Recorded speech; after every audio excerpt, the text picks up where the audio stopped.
Hey everyone, James Cesar here with CyberHub Engage. I've been able to hijack the entire Synack executive team, and I've now kidnapped a former NSA agent and brought him here for a 15-minute interview. He's also happens to be the CTO and co-founder, right? That's right. Mark Kuhr, if that's his real name. We don't know with these NSA guys. We just don't know. Is that your real identity? I can't confirm that's my real identity, but I will deny it. You will deny it. That's awesome. I love it. So, real quickly, you left the agency. You and Jay, we had the opportunity to talk to Jay a little bit earlier.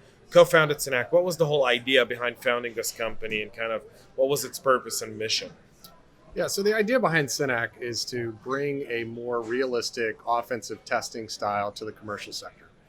Jay and I were on the offensive side of doing cyber operations at the National Security Agency, and by doing that, start to realize that the way that we're protecting our networks and our applications really isn't effective. The adversaries can really come in with impunity and exploit us at any point in time. Right. And so what we're trying to do with Synack is really change the mindset, recruit researchers who are the best in their field from all over the world, bring them onto our software platform and deploy them in an on-demand fashion to find exploitable vulnerabilities as quickly as possible ahead of the adversaries. What's your vision for this company? I mean, you guys founded it in 2013. You guys have been doing this now for 7 years. What's the next 7 years look like for the company? The reality is we have a major cybersecurity talent gap.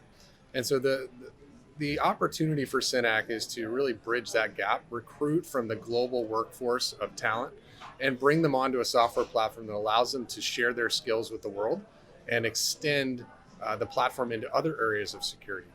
So we're really looking at how this can scale and replace the traditional model of bringing consultants in on a time and materials basis, and instead make this a more on-demand platform. And in cybersecurity, when you tell me we have, security researchers from 85 countries, I go, I don't know that the U.S. has 85 country allies in the world, right? So, that kind of, how do you guys build that trust, with your customers and then within your security researcher community, so that people really trust you and then you can trust them with your customers? Well, the United Nations has a lot of countries that are a part of it, right? And so our goal is to really branch out and bring in good people from all over the world.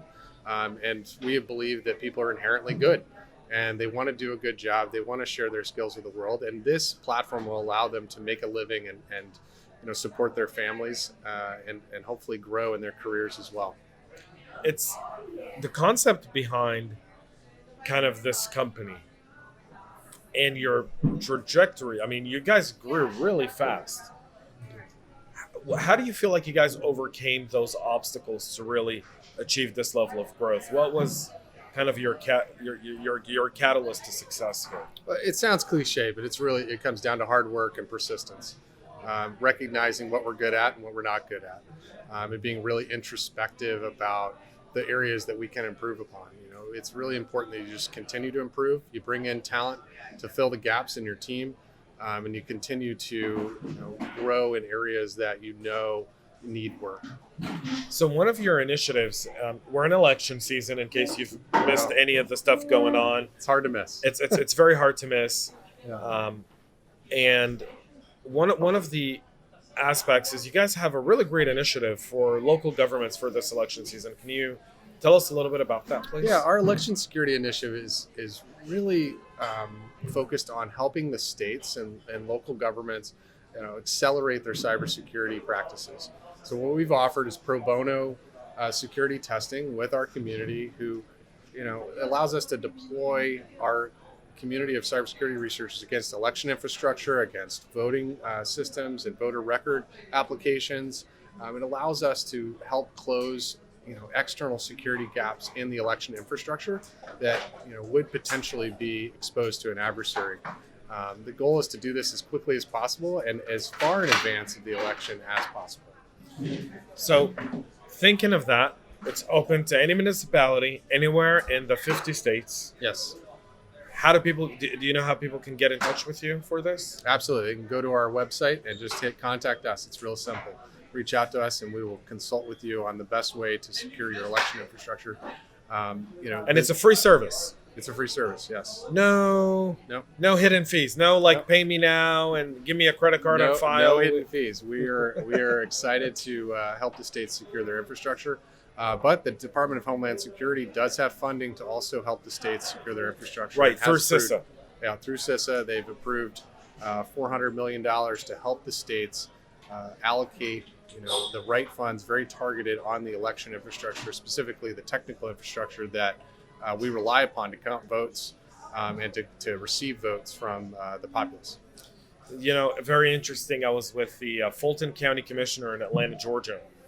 A few weeks ago. We had breakfast and she was showing me the new voting machines, and we were talking to some of the IT guys and security guys who are helping set up the infrastructure. And I couldn't help but when I asked them, I go, so has anyone externally tested your theory behind election security?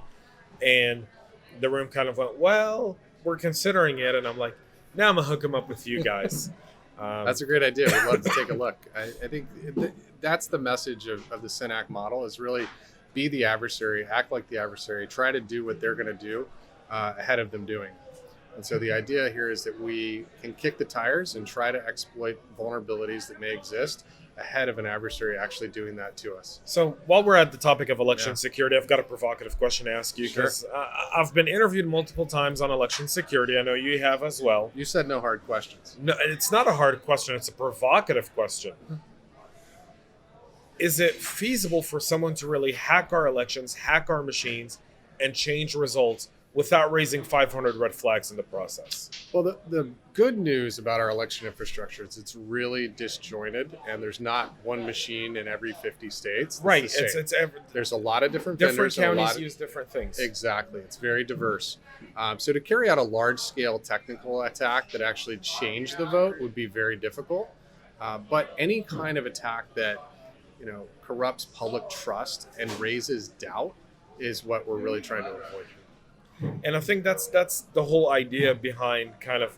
I was on One American News Network earlier this week, and I spoke about election security, and someone said, well, the Russians are just going to try to help one of these guys win. We're not going to say who. It doesn't really matter. And so, I'm in the idea that they're really not going to go hacking machines, because President Trump in 2018 also kind of launched a preemptive cyber attack against a bunch of infrastructure that was targeting our elections. It was kind of like a hidden headline because it was a successful cyber attack. So my question to you, Mark, is the real threat to our election the disinformation, misinformation, and distrust, or the actual hacking of machines? It's both, because it all goes back to public trust. Anything that compromises the public trust is a threat to the election, in my opinion.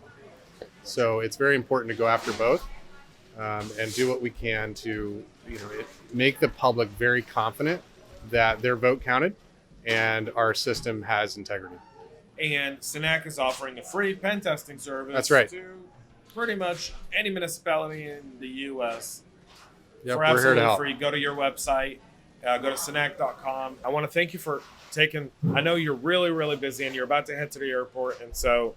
With that being said, I want to say thank you. Thank you to your team. Thank you for help. By the way, thank you for supporting our podcast at RSA. Absolutely. And really appreciate you allowing us to bring our content without, I like to call the meddling aspect of it. So I do really appreciate you guys supporting our vision of providing great content, that's really just for the practitioner, by the practitioner. Your panels were amazing. And thank you so much for just allowing us to be part of what you guys did here today. And this week at RSA. Thank you. Absolutely. Thank Mark, you very thanks much. so much.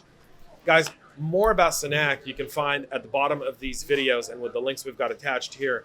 But make sure if you're in the local government, someone at a local government, and you care about election security, make sure to go check these guys out, because that service, no one else has it. That's it for us here at RSA. We'll be back with so much more later.